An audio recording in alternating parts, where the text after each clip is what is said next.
நாளைக்கான வீடியோக்கான ஒரு ப்ரோமோ தாங்க வந்திருக்கு. ப்ரோமோ வந்து சூப்பராக இருந்துச்சு அப்படின்னு தாங்க சொல்லணும்.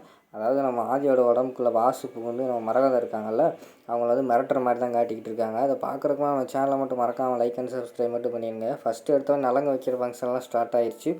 நம்ம பாரதி இருக்காங்கல்ல, பாரதி வந்து கிளம்பிக்கிட்டு இருக்காங்க. பக்கத்தில் வந்து லதா வந்து கிளம்பிக்கிட்டு இருக்காங்க. நம்ம பாரதி வந்து அழுதுகிட்டே கிளம்பிக்கிட்டு இருக்காங்க. நம்ம லதா வந்து சொல்கிறாங்க, இப்போயும் ஒன்றும் கெட்டு போகலை பாரதி, நீ வந்து இப்போ கூட சொல்லிடு கல்யாணத்தை நிறுத்திடுவாங்க, ஏன் இப்படி மூடி மறைச்சிக்கிட்டு இப்படி உன்னையும் வருத்திக்கிட்டு ஆதியும் வருத்திக்கிட்டு ரொம்ப 2 பேருமே ரொம்ப கஷ்டப்பட்டுக்கிட்டு இருக்கீங்க, இதெல்லாம் நல்லது தானா அப்படிங்கிற மாதிரிலாம் தான் கேட்காங்க.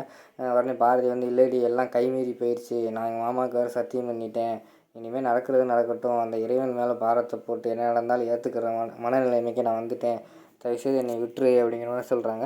நீ அப்படின்னா நீ ஆதியை லவ் பண்ணுறதெல்லாம் பொய்யா அப்படிங்கிற மாதிரி சொல்கிறாங்க. ஆதியை நான் உண்மையாகவே லவ் பண்ணுறேன், ஆனால் இப்போ என்னால் என்னோடய சூழ்நிலை நீ புரிஞ்சுக்கோ அப்படிங்கிற மாதிரி வந்து நம்ம பாரதி சொல்கிறாங்க. என்னமோ பண்ணு போ, நான் வந்த கடமைக்கு அவங்க கூட இருந்துட்டு போயிடுவேன், அவ்வளோதான் பார்த்துக்கோ அப்படிங்கிற மாதிரி சொல்லிவிட்டு லதா வந்து பேசிக்கிட்டு இருக்காங்க. அதுக்கடுத்து ஆதியோட கார் வந்து என்ட்ரி ஆகிற மாதிரி காட்டுறாங்க. நம்ம பாரதி வந்து ஆதிக்கு வெயிட் பண்ணுற மாதிரி காட்டிக்கிட்டு இருக்காங்க.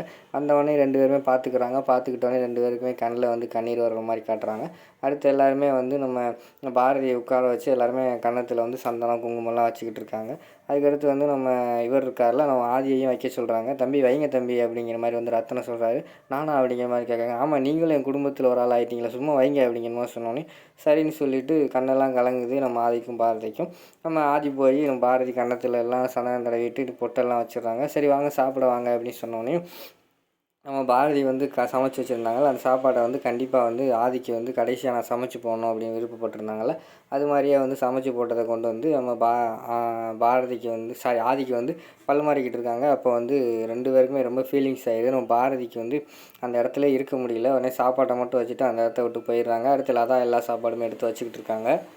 அந்த நேரத்தில் வந்து எப்படியோ நம்ம ஆதியோட சட்டையில் வந்து சாம்பார் கொட்டிடுச்சு. சாம்பார் கொட்டினோடனே கரையாயிடுது. ஐயோ அப்படின்னு சொல்லிட்டு மரகதம் அதை பார்த்து சரி வாங்க தம்பி தான் எங்கிட்ட கை கழுவுங்க அப்படின்னு சொல்லிட்டு கை கழுவ கூட்டு போயிட்டு சட்டையெல்லாம் ரொம்ப அழுக்காயிடுச்சு அப்படின்னு சொல்லிட்டு சரி வாசுவோட சட்டை சும்மா தானே இருக்குது அப்படின்னு சொல்லிட்டு வாசுவோட சட்டையை வந்து கொண்டு வந்து நம்ம ஆதி கொடுக்காங்க. இந்தாங்க தம்பி அந்த சட்டையை கழட்டிட்டு வேணால் போட்டுக்கோங்க, அது சாம்பார் ஆயிடுச்சுல அப்படிங்கிற மாதிரி சொல்கிறாங்க.